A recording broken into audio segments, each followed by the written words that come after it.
जय Shri Krishna friends, welcome to Hari Mukund.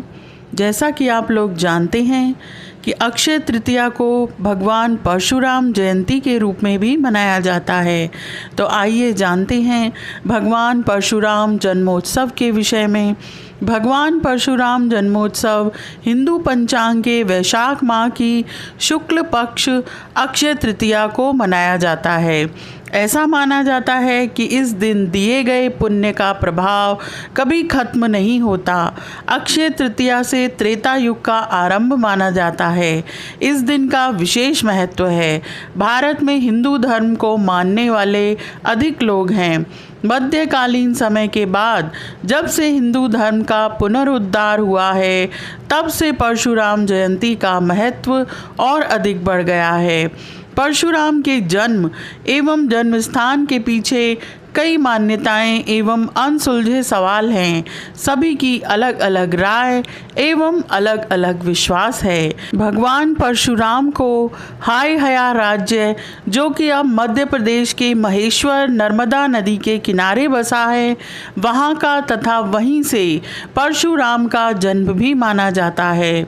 एक और मान्यता के अनुसार रेणुका तीर्थ पर परशुराम के जन्म के पूर्व जमदग्नि एवं उनकी पत्नी रेणुका ने शिवजी की तपस्या की। उनकी तपस्या से प्रसन्न होकर शिवजी ने वरदान दिया और स्वयं विष्णु ने रेणुका के गर्भ से जमदग्नि के 5वें पुत्र के रूप में इस धरती पर जन्म लिया। उन्होंने अपने इस पुत्र का नाम रामभद्र रखा। परशुराम के अगले जन्म के पीछे बहुत सी दिलचस्प मान्यताएं हैं। ऐसा माना जाता है कि वे भगवान विष्णु के 10वें अवतार में कल्कि के रूप में फिर एक बार पृथ्वी पर अवतरित होंगे। हिंदुओं के अनुसार यह भगवान विष्णु का धरती पर अंतिम अवतार होगा। इसी के साथ कलयुग की समाप्ति होगी। परशुराम का परिवार एवं उसके कुल के विषय में जानते हैं। परशुराम सप्त ऋषि जमदग्नि और रेणुका के सबसे छोटे पुत्र थे। ऋषि जमदग्नि के पिता का नाम ऋषि रचिका तथा ऋषि रचिका प्रख्यात संत भृगु के पुत्र थे। ऋषि भृगु के पिता का नाम चावड़ा था। रचिका ऋषि धनुर्वेद तथा युद्ध कला में अत्यंत निपुण थे। अपने पूर्वजों की तरह ऋषि जमदग्नि भी युद्ध में कुशल योद्धा थे। जमदग्नि के 5 पुत्रों वासु, विश्वावासु, बृहद्योनु, व्रतवकन्व तथा परशुराम में परशुराम ही सबसे कुशल एवं निपुण योद्धा एवं सभी प्रकार से युद्ध कला में दक्ष थे। परशुराम भारद्वाज एवं कश्यप गोत्र के कुल गुरु भी माने जाते हैं। परशुराम का मुख्य अस्त्र कुल्हाड़ी माना जाता है। इसे फरसा परशु भी कहा जाता है। परशुराम ब्राह्मण कुल में जन्मे तो थे, परंतु उनमें युद्ध आदि में अधिक रुचि थी। इसलिए उनके पूर्वज चावड़ा भृगु ने उन्हें भगवान शिव की तपस्या करने की आज्ञा दी। अपने पूर्वजों की आज्ञा से परशुराम ने शिवजी की तपस्या कर उन्हें प्रसन्न किया। शिवजी ने उन्हें वरदान मांगने को कहा। तब परशुराम ने हाथ जोड़कर शिवजी की वंदना करते हुए शिवजी से दिव्य अस्त्र तथा युद्ध में निपुण होने की कला का वर मांगा। शिवजी ने परशुराम को युद्ध कला में निपुणता के लिए उन्हें तीर्थ यात्रा की आज्ञा दी। तब परशुराम ने उड़ीसा के महेंद्रगिरी के महेंद्र पर्वत पर शिवजी की कठिन एवं घोर तपस्या की। उनकी इस तपस्या से एक बार फिर शिवजी प्रसन्न हुए। उन्होंने परशुराम को वरदान देते हुए कहा कि परशुराम का जन्म धरती के राक्षसों का नाश करने के लिए हुआ है।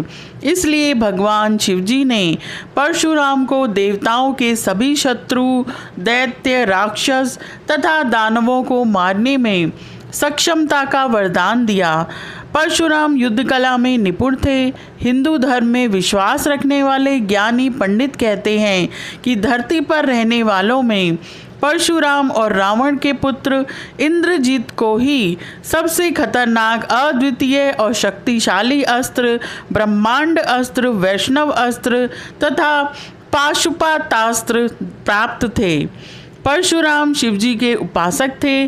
उन्होंने सबसे कठिन युद्ध कला कलारिपायट्टू की शिक्षा शिवजी से ही प्राप्त की। शिवजी की कृपा से उन्हें कई देवताओं के दिव्य अस्त्र शस्त्र भी प्राप्त हुए। विजया उनका धनुष कमान था जो उन्हें शिवजी ने प्रदान किया था। अब उनकी जन्म की कथा जानते हैं। महर्षि भृगु के पुत्र रचिक का विवाह राजा गादी की पुत्री सत्यवती से हुआ था। विवाह के बाद सत्यवती ने अपने ससुर महर्षि भृगु से अपने व अपनी माता के लिए पुत्र की याचना की। तब महर्षि भृगु ने सत्यवती को 2 फल दिए और कहा कि ऋतु स्नान के बाद तुम गूलर के वृक्ष का तथा तुम्हारी माता पीपल के वृक्ष का आलिंगन करने के बाद ये फल खा लें। किंतु सत्यवती व उनकी माँ ने भूलवश इस काम में गलती कर दी। यह बात महर्षि भृगु को पता चल गई।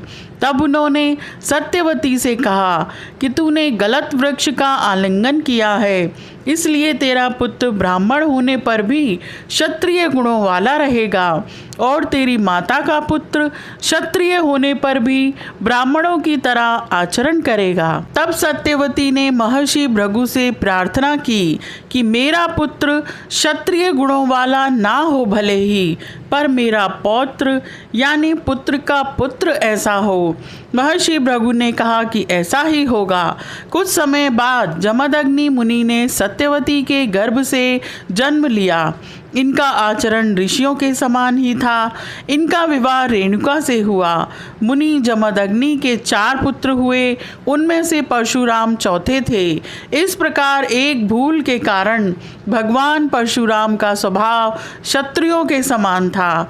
राजा प्रसेनजित की पुत्री रेणुका और भृगुवंशीय जमदग्नि के पुत्र विष्णु के अवतार परशुराम शिव के परम भक्त थे। इन्हें शिव से विशेष परशु यानी कुल्हाड़ी प्राप्त हुआ था। इनका नाम तो राम था, किंतु शंकर द्वारा प्रदत्त अमोघ परशु को सदैव धारण किए रहने के कारण ये परशुराम कहलाते थे। विष्णु के 10 अवतारों में से छठा अवतार जो वामन एवं रामचंद्र के मध्य में है गिने जाते हैं। जमदग्नि के पुत्र होने के कारण ये जामदग्न भी कहे जाते हैं। इनका जन्म अक्षय तृतीया यानी वैशाख शुक्ल पक्ष की तृतीया तिथिया को हुआ है। अतः इस दिन व्रत करने व उत्सव मनाने की प्रथा है। परंपरा के अनुसार इन्होंने क्षत्रियों का अनेक बार विनाश किया। क्षत्रियों के अहंकार पूर्ण दमन से विश्व को मुक्ति दिलाने के लिए इनका जन्म हुआ था। उनकी माता जल का कलश भरने के लिए नदी पर गईं। वहाँ गंधर्व चित्ररथ अप्सराओं के साथ जल क्रीड़ा कर रहा था। उसे देखने में रेणुका इतनी तन्मय हो गई कि जल लाने में विलंब हो गया तथा यज्ञ का समय व्यतीत हो गया। उसकी मानसिक स्थिति समझकर जमदग्नि ने क्रोध के आवेश में बारी बारी से अपने 4 बेटों को माँ की हत्या करने का आदेश दिया, किंतु परशुराम के अतिरिक्त कोई भी ऐसा करने के लिए तैयार नहीं हुआ। पिता के कहने से परशुराम ने माता का शीश काट डाला। पिता के प्रसन्न होने पर उन्होंने परशुराम को वर मांगने को कहा तो उन्होंने 4 वरदान मांगे। पहला, माता पुनर्जीवित हो जाए। दूसरा, उन्हें मरने की स्मृति ना रहे। तीसरा, भाई चेतना युक्त हो जाएं। और चौथा, माँ परमायु हो।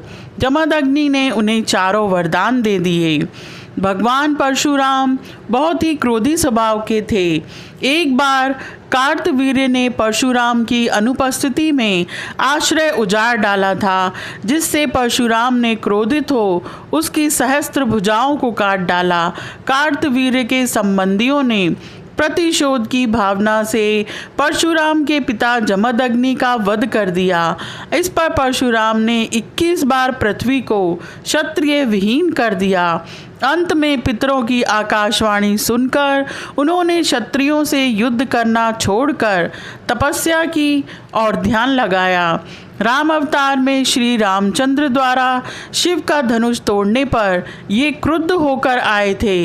इन्होंने परीक्षा के लिए उनका धनुष श्री रामचंद्र जी को दे दिया था। जब श्री रामचंद्र जी ने धनुष चढ़ा दिया तो परशुराम समझ गए कि रामचंद्र विष्णु के अवतार हैं, इसलिए उनकी वंदना करके वे तपस्या करने चले गए।